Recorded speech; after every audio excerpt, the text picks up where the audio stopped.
Welcome to middle education. Class 10th के बच्चों का मैसेज रहा था कि सर जिस प्रकार से आपने साइंस की तैयारी कराई, संस्कृत की तैयारी कराई, ठीक वैसे अब हिंदी की तैयारी करा दीजिए। तो फाइनली अब मैं आपके सामने कक्षा 10वीं हिंदी का एक ऐसा प्रश्न पत्र लेकर के आ चुका हूं जहां से बहुत सारे क्वेश्चंस आपके एग्जाम में देखने को मिलेगा। आप देख लीजिए, आपके पेपर का पैटर्न कुछ इस प्रकार से रहेगा एंड पूरे के पूरे A to Z प्रश्न क्रमांक 1 से लेकर के आगे बढ़ते बढ़ते सभी क्वेश्चंस को कराने वाला हूं और एक ही वीडियो में आपको प्रश्न क्रमांक 23 तक का संपूर्ण उत्तर मिलने वाला है। सो स्टूडेंट्स, आपको करना क्या है, वीडियो में एंड तक बने रहना है, बहुत अच्छे चीजों को समझना है ताकि हम एग्जाम में बेहतर स्कोर गेन कर पाए। यहाँ पर प्रश्न पत्र में स्पष्ट रूप से लिखा गया है class 10th half yearly examination मतलब अर्धवार्षिक परीक्षा वर्ष 2025-26 हिंदी विषय का ये प्रश्न पत्र होना है। अगर मैं हिंदी के पेपर की बात करूं तो 75 नंबर का हमारा पेपर रहेगा और समय 3 घंटे दिए जाएंगे। टोटल हमारे हिंदी के पेपर में 23 प्रश्न देखने को मिलेगा और 8 पेज का हमारा प्रश्न पत्र रहेगा। आगे बढ़ते हैं तो यहाँ पर वेरियस प्रकार के इंस्ट्रक्शन लिखे हैं, जैसे सभी प्रश्न को हल करना अनिवार्य है। 1 से लेकर के 5 तक हमें वस्तुनिष्ठ प्रश्न देखने को मिलेगा, मतलब 30 वस्तुनिष्ठ प्रश्न, एक नंबर का रहेगा एक प्रश्न, मतलब 30 नंबर का खेल यहीं पर हो जाएगा और बहुत अच्छे से याद करेंगे क्योंकि वस्तुनिष्ठ क्वेश्चन भी यहां से पूछे जाने की संभावना है। आगे कह रहा है कि 6 से लेकर 17 तक जितने भी क्वेश्चन रहेंगे सब 2 अंक के रहेंगे, फिर कुछ 3 अंक और कुछ रहने वाले हमारे 4 अंकीय प्रश्न। तो चलिए स्टूडेंट्स, बिना टाइम वेस्ट किए फटाफट हम करते हैं वीडियो को शुरू और देखते हैं किस प्रकार से क्वेश्चन पूछा गया है और क्या होगा इसका सही आंसर। देखो, यहां पर कह रहा है प्रश्न क्रमांक 1 कि सही विकल्प चुन करके लिखो। पहला नंबर कहता है कि हिंदी का सर्वाधिक लोकप्रिय महाकाव्य कौन सा है। ऑप्शन देखो, रामचरित, रामचंद्रिका, कामयानी या साकेत। तो इसका सही आंसर हमें लिखना है ऑप्शन नंबर आ, रामचरितमानस इज करेक्ट आंसर। आगे कहता है दूसरा नंबर, एकांकी में कितने अंक होते हैं। तो इसका सही आंसर लिखेंगे ऑप्शन नंबर द, मतलब 1 अंक होते हैं। नेक्स्ट हमारा क्वेश्चन कह रहा है कि चौपाई में कितनी मात्राएं होती है। तो यहाँ पर कह रहा है 14, 20, 24, 16। तो इसका सही आंसर लिखना है ऑप्शन नंबर द, 16, मतलब चौपाई में 16 मात्राएं होती है। आगे बढ़ते हैं, नेक्स्ट क्वेश्चन हमारा क्या कह रहा है कि एक ही शब्द की 1 से अधिक बार आवृत्ति हो वहां कौन सा अलंकार कहलाता है। जब एक ही शब्द की 1 से अधिक बार आवृत्ति होती है वहां हम कहते हैं पुनरुक्त प्रकाश अलंकार। तो यहाँ पर हो जाएगा आपका पुनरुक्त प्रकाश। नेक्स्ट हमारा क्वेश्चन कह रहा है कि फसल उपजाने में सहयोगी होते हैं। क्या सहयोगी होते हैं? अंधकार, पक्षियों के स्वर, जल, मिट्टी, सूर्य एवं हवा और गायकों के गीत। तो इसका सही आंसर लिखना है ऑप्शन नंबर सा, जल, मिट्टी, सूर्य और हवा। कोई फसल उगाना है तो ये उपयोगी होते हैं। नेक्स्ट हमारा कह रहा है 6ठा नंबर, बाल गोविंद भगत साहब किसे मानते थे। तो तुलसीदास को, सूरदास को, कबीरदास को या नागार्जुन को। तो इसका सही आंसर लिखना है आपको ऑप्शन नंबर सा, कबीरदास इज करेक्ट आंसर। चलिए आगे बढ़ते हैं प्रश्न क्रमांक 2 की तरफ। दूसरा नंबर कह रहा है रिक्त स्थान की पूर्ति कीजिए। पहला नंबर कह रहा है कि समास डैश डैश डैश प्रकार के होते हैं। तो समास होते हैं 6 प्रकार के, ठीक है। कर्मधारय समास, अव्ययभाव, तत्पुरुष, द्वंद्व, दिगु, ठीक है। इस प्रकार से 6 प्रकार के समास होते हैं।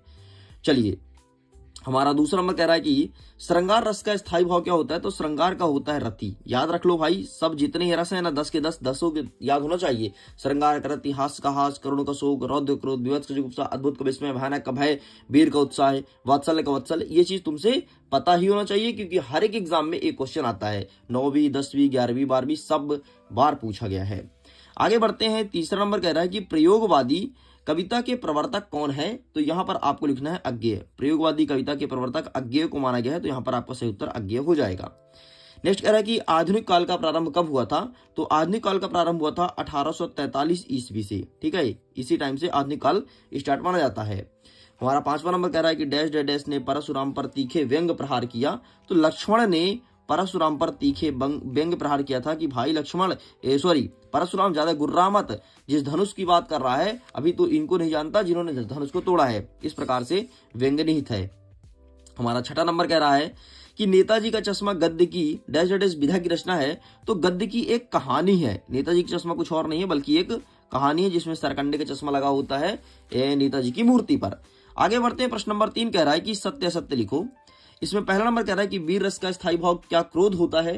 तो बिल्कुल गलत है, वीर का उत्साह होता है, ठीक है, क्रोध नहीं होता। दोहा एक वार्णिक छंद है, नहीं, दोहा जो है एक मात्रिक छंद है। इस प्रकार से ये होता है कंप्लीट। आगे बढ़ते हैं, नेक्स्ट क्वेश्चन कह रहा है प्रश्न क्रमांक 3, बाल गोविंद भगत अपनी खेती की पैदा पहले कबीर के मठ लेकर के जाते थे। तो बिल्कुल आपका सत्य हो जाएगा, ठीक है। नेक्स्ट कह रहा है कि नेताजी की मूर्ति कस्बे के चौराहे पर लगी थी, तो ये भी आपका सत्य हो जाएगा। नेक्स्ट कहता है कि श्री कृष्ण ने गोपियों को समझाने के लिए उद्धव को भेजा था, तो बिल्कुल आपका सही हो जाएगा। एंड छठा नंबर कह रहा है कि बहस करना लेखिका मनु भंडारी के पिता का एक सगल था, सगल मतलब एक निचर था, तो बिल्कुल सही हो जाएगा। इस प्रकार से केवल और केवल आपका पहला और दूसरा जो है वो गलत है, बाकी सब कुछ सही है। आगे बढ़ते हैं, प्रश्न क्रमांक 4 कह रहा है कि सही जोड़ी मिलाइए। इसमें कह रहा है कि संस्कृति, तो इसका सही आंसर क्या हो जाएगा, हम मिला देंगे इसे भदत आनंद कौशलायन से, तो हो जाएगा पहले नंबर का। दूसरा क्या कह रहा है कि यतीन्द्र मिश्र, तो इसका हो जाएगा नौबत खाने में इबादत। नेक्स्ट कह रहा है काव्य की आत्मा, तो काव्य की आत्मा रस को माना जाता है, तो यहां पर हम कर देंगे रस। नेक्स्ट कह रहा है कि मनु भंडारी, तो मनु भंडारी हम लिख देंगे बिना पढ़ी महिला, तो ये हो जाएगा चौथे नंबर का। नेक्स्ट हमारा कह रहा है कि आटे की गोलियां, तो इसका सही आंसर क्या लिख देंगे, हम लिखेंगे मछलियों के लिए, ठीक है, तो ये हो जाएगा 5वें का। और अंतिम वाला कह रहा है कि मैं क्यों लिखता हूं, इसका हो जाएगा अज्ञेय। इस प्रकार से आपका ये होता है कंप्लीट। चलिए जी आगे बढ़ते हैं प्रश्न क्रमांक 5 की तरफ। 5वां नंबर कह रहा है कि एक वाक्य में उत्तर दो, ठीक है। पहला नंबर इसमें कह रहा है कि अज्ञेय ने जापान में हुए बम विस्फोट में कौन सी कविता लिखी है, तो हिरोशिमा नामक कविता लिखी है। कौन सी कविता, हिरोशिमा। अच्छा, कहां बैठ के लिखी है, तो रेलगाड़ी में बैठ के लिखी है, याद रखिएगा। संचारी भाव की संख्या कितनी मानी गई है, तो संचारी भाव की संख्या जो है वो 33 मानी गई है, तो यहाँ पर 33 लिखना है। और 33 के 33 संचारी भाव मैंने इंस्टाग्राम पर लिख के डाल दिया है। अभी जाएंगे तो आपको जो इंस्टाग्राम का स्टोरी होता है ना, वहां पर दिख जाएगा, लिंक डिस्क्रिप्शन बॉक्स में जाकर के देखिए। साथ ही आप पीडीएफ को भी डाउनलोड कर सकते हैं, पीडीएफ का लिंक मिलेगा वीडियो के डिस्क्रिप्शन बॉक्स में।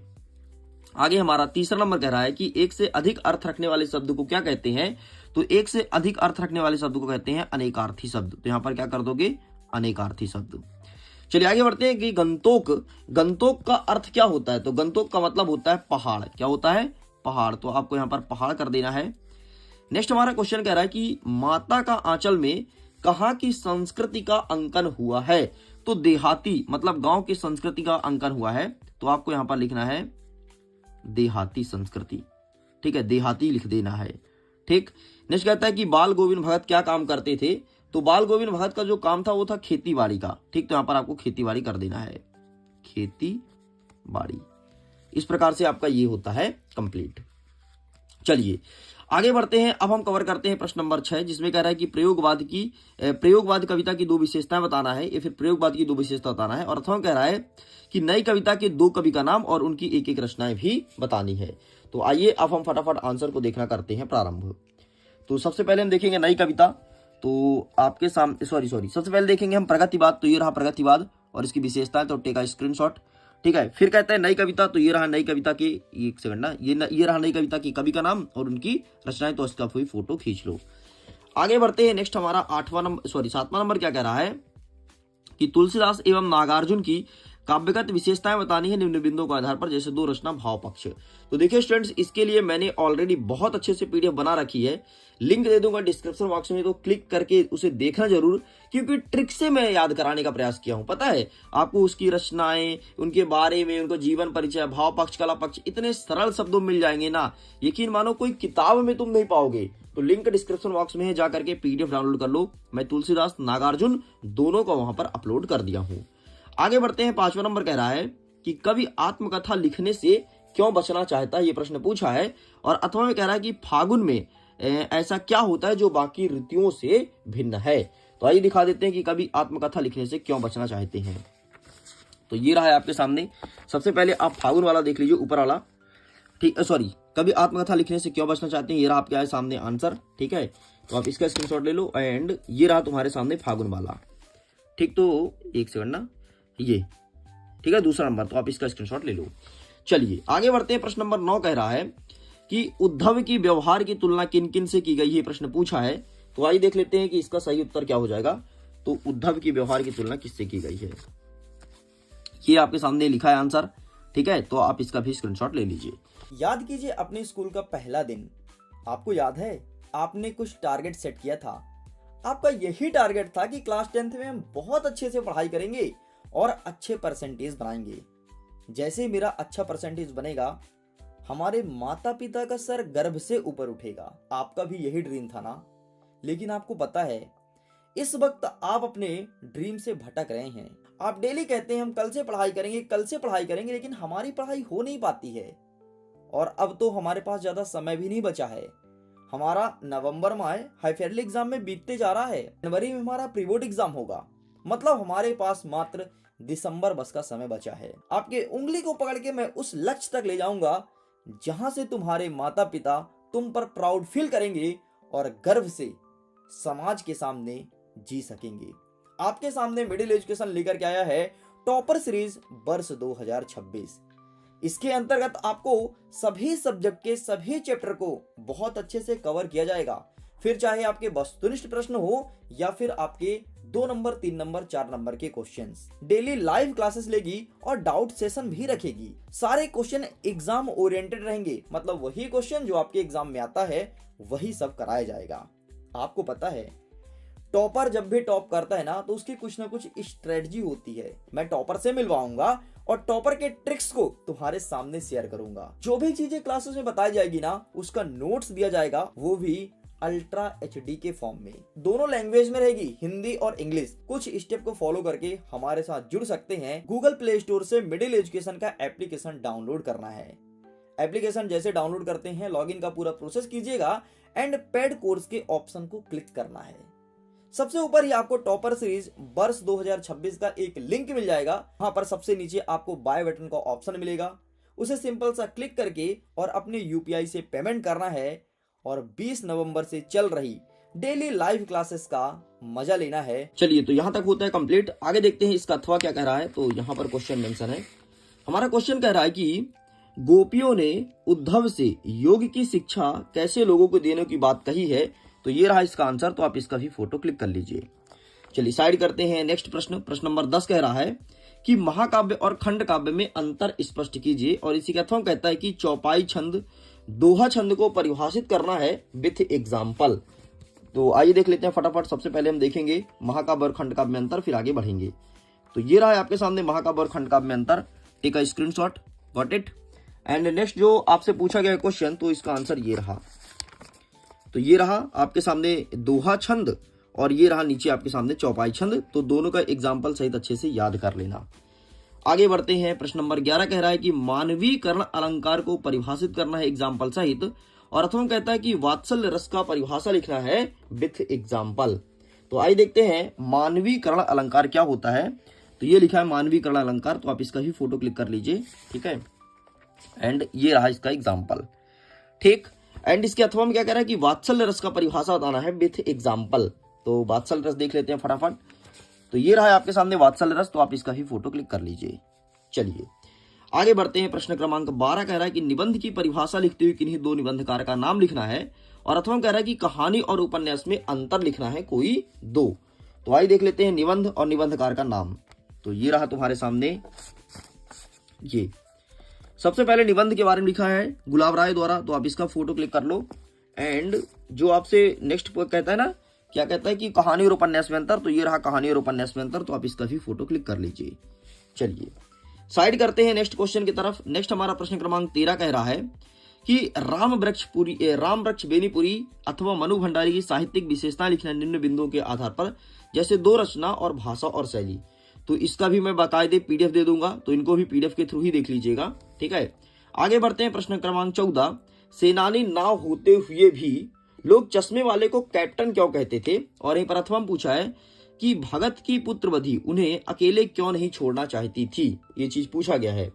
तो आइए देख लेते हैं। सबसे पहले सेनानी ना होते हुए लोग उन्हें कैप्टन चश्मे वाला क्यों कहते थे। तो ये रहा इसका आंसर, ठीक है। Take a screenshot. और नेक्स्ट क्या पूछा है कि भगत की पुत्रवधु ना। तो इसका भी आंसर दिखा देता हूं। ये रहा तुम्हारे सामने, ये रहा, इसका भी फोटो क्लिक कर लो। आगे बढ़ते हैं। नेक्स्ट क्वेश्चन कह रहा है 15 नंबर की बिस्मिल्लाह खां को शहनाई की मंगल ध्वनि का नायक क्यों कहा गया है। और अथवा कहता है कि शहनाई की दुनिया में धूमराव को क्यों याद किया जाता है। तो ये रहा है आपके सामने इसका भी आंसर, ठीक। सबसे पहले ये दोनों का आंसर तुम्हारे सामने है। तो आप इसका फोटो क्लिक कर लो। आगे बढ़ते हैं। नेक्स्ट कह रहा है 16 नंबर कि निम्नलिखित मुहावरे का अर्थ देना, जैसे पहाड़ टूटना, पेट पूजा या फिर आंधे की लाठी। और इसी के अथवा में कह रहा है कि एक शब्द में उत्तर देना, जैसे सब कुछ जानने वाला और जिसका कोई आकार ना हो। ये प्रश्न पूछा गया है। तो आइए देख लेते हैं फटाफट हम दोनों का आंसर। तो ये रहा सबसे पहले आप देखो ऊपर वाले का, ठीक। तो एक सेकंड, हाँ ये रहा आंधे की लाठी पहाड़ टूटना, ठीक है। तो यहाँ पर 2 लिखा है, ये देख लेना, और ये पेट पूजा ये लिखा है, ठीक है, ये वाला देख लेना। चलो साइड करते हैं। नेक्स्ट अब आप देख लेते हैं एक शब्द में, जो सब कुछ जानने वाला होता है उसे सर्वज्ञ कहते हैं, तो यहाँ पर सर्वज्ञ लिखना है। और जिसका कोई आकार न हो उसे निराकार कहते हैं, ठीक है। तो यहाँ पर मैं लिख देता हूं, इसे कहते हैं सर्वज्ञ, और जिसका कोई आकार न हो उसे कहते हैं निराकार। जैसे ब्रह्मा जी का कोई आकार नहीं तो निराकार ब्रह्मा है, निराकार सॉरी, ठीक। इस प्रकार से ये कंप्लीट होता है। आगे 17 नंबर कहता है कि गंतोक को मेहनत कश बादशाहों का शहर क्यों कहा जाता है, ये प्रश्न पूछा है। तो गंतोक को मेहनत कश बादशाहों का शहर क्यों कहा जाता है, तो ये रहा है आपके सामने आंसर, आप इसका भी फोटो क्लिक कर लो। चलिए साइड करते हैं नेक्स्ट क्वेश्चन की तरफ। नेक्स्ट इसके अथवा में कहता है कि भोलानाथ अपने साथियों को देख करके सिसकना क्यों भूल जाता था, तो इसका आंसर आपको मैं दिखा देता हूं, ये रहा आपके सामने, ठीक है, स्क्रीनशॉट, ठीक है जी। चलो अच्छा सुनिए स्टूडेंट्स, अगर इसके पीडीएफ को डाउनलोड करना है तो प्लीज पीडीएफ को डाउनलोड जरूर कीजिएगा। पीडीएफ का लिंक मिलेगा वीडियो के डिस्क्रिप्शन बॉक्स में, पीडीएफ को चेकआउट करना, फुल सोल्यूशन पीडीएफ मिलेगा। और अगर तुम्हारा ड्रीम है बोर्ड एग्जाम में टॉप करना, अपने माता पिता को प्राउड फील कराना, तो टॉपर सीरीज से जरूर जुड़ना। ऑफर चल रहा है, लिमिटेड ऑफर है, ऑफर एक्सपायर बहुत जल्द हो जाएगा। बहुत सारे स्टूडेंट्स इनरोल कर लिए हैं जिनको टॉप करना है, अपने माता पिता को प्राउड फील कराना है, अपना सर गर्व से ऊंचा करना है। अगर आप भी चाहते हैं तो प्लीज इनरोल जरूर करना, ताकि एग्जाम में बेहतर स्कोर गेन कर सको और बहुत अच्छे मार्क्स से एग्जाम को फोड़ सको, ठीक है। तो इनरोल कीजिए, लिंक दिया है आपको वीडियो के डिस्क्रिप्शन बॉक्स में। बाकी उसके बारे में आपको पहले ही सब कुछ बता दिया गया है कि बहुत अच्छे से तैयारी कराई जाएगी, लाइव क्लासेस चलेगी A to Z, प्रत्येक चैप्टर को बहुत अच्छे से फिर से पढ़ाया जाएगा, और वो सभी क्वेश्चन बताऊंगा जो एग्जाम ओरिएंटेड रहने वाले हैं। 18 नंबर कहता है कि निम्नलिखित काव्यांश का संदर्भ प्रसंग से भावार्थ लिख जाए तो हमारे हरि हरिल, ये वाला प्रश्न पूछा गया है। तो आइए देख लेते हैं कि इसका सही उत्तर क्या हो जाएगा, है ना। तो इस प्रकार किस प्रकार से आंसर लिखना है, तो ये रहा आपके सामने आंसर, ये ठीक है, स्क्रीनशॉट, आप इसका फटाफट फोटो क्लिक कर लो। चलो आगे बढ़ते हैं। अथवा कह रहा है कि कहीं सांस लेते हो घर घर घर भर देते हो, ये वाला जो पूछा गया है, तो इसका भी आंसर देख लेते हैं। तो ये रहा है आपके सामने, तो कहीं सांस लेते हो, ये आप इसका भी फोटो क्लिक कर लो।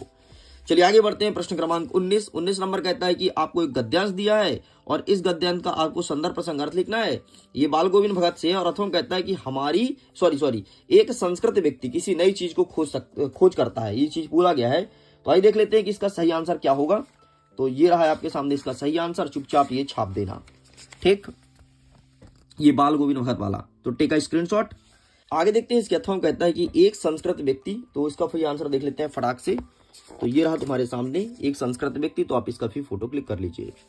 चलो साइड करते हैं। प्रश्न नंबर 20 कह रहा है कि बढ़ती महंगाई के संवाद में ग्राहक और किराना दुकानदार के जो मालिक होता है उससे संवाद लिखना है, और अथवा कह रहा है कि नशा मुक्त को ध्यान में रखते हुए एक विज्ञापन बनाना है। तो आइए देखते हैं बढ़ती महंगाई के बीच में संवाद किस तरह बातचीत करेंगे एक दुकानदार और किराना वाला। तो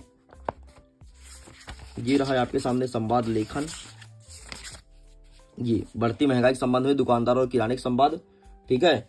और जो नेक्स्ट क्वेश्चन पूछा गया इसके अथवा वाला, तो इसका आंसर ये रहा, क्या कह रहा है, नशा मुक्ति के लिए ना, तो ये यहाँ पर विज्ञापन तैयार है। चलिए आगे बढ़ते हैं नेक्स्ट क्वेश्चन की तरफ। नेक्स्ट हमारा क्वेश्चन क्या कह रहा है, प्रश्न क्रमांक 11, कि अपठित गद्यांश को पढ़ना है और जो प्रश्न पूछा गया है उसका आंसर करना है। सबसे पहले कहता है कि गद्यांश का शीर्षक क्या है, तो यहाँ पर आपको लिखना है धर्म, ठीक है, धर्म इसका शीर्षक है। सबसे बड़ा धर्म कौन सा है, तो सबसे बड़ा धर्म क्या है, तो ये यहाँ पर लिखा है संसार के सभी धर्म मूल रूप से समान है, मनुष्य सदाचार की सिखाता है। सदाचार, सबसे बड़ा धर्म क्या है, सदाचार, ठीक है, सदाचार, ये तुम्हें लिखना है, ठीक है। और बाह्य वस्तुएं क्या है, बाह्य वस्तुएं मतलब जो व्यक्ति दिखावा करता है बाहरी, उसे बाह्य वस्तु हमारे गद्यांश में कहा गया है। तो बाह्य वस्तु क्या है, तो यहां पर आपको लिखना है ये, ठीक, ये आकृति वर्ण से पूरा कंप्लीट करोगे यहां तक ऊपरी वस्तुएं हैं, ये हो जाएगा आपके तीसरे नंबर का, ठीक। तो इस प्रकार से ये होता है कंप्लीट। आगे बढ़ते हैं। अथवा में क्या कह रहा है कि वीरों का कैसा हो बसंत, ठीक है, ये वाला दिया गया है पद्यांश। तो कह रहा है उपयुक्त काव्यांश का उपयुक्त शीर्षक क्या है, तो बसंत, ठीक है, वीर मत लिखना, बसंत है इसका शीर्षक। नेक्स्ट क्या कह रहा है कि बार बार कौन गरजता है, तो यहां पर लिखा है कि उदित गरजत बार बार, तो उदधि, ठीक है, ये लिखना है। नेक्स्ट कह रहा है कि काव्यांश का भावार्थ क्या है, तो इसको अपने से ऐसे ही पढ़ो और जो समझ में आए वो लिख देना, यही इसका भावार्थ हो जाएगा। चलो आगे देखते हैं प्रश्न क्रमांक 22वां नंबर कह रहा है कि अपने जन्मदिन पर आयोजन में सम्मिलित हेतु मित्र को आमंत्रण पत्र देना है, और अथवा कह रहा है कि नगर निगम को एक आवेदन पत्र देना है जिससे नाली की सफाई और कीटनाशक दवाई का छिड़काव करने की सुझाव दो। तो आइए फटाक से हम इसका भी उत्तर देख लेते हैं। तो ये रहा इसका आंसर जन्मदिन वाला, तो टेक अ स्क्रीनशॉट, ठीक है।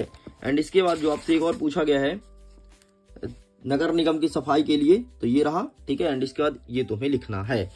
आगे बढ़ते हैं, प्रश्न नंबर 23 क्या कह रहा है कि किसी एक विषय पर रूपरेखा सहित सारवर्गित निबंध लिखना, मतलब रूपरेखा भी लिखना है, फिर निबंध लिखना है, और ये क्वेश्चन पूछेगा 4 नंबर का।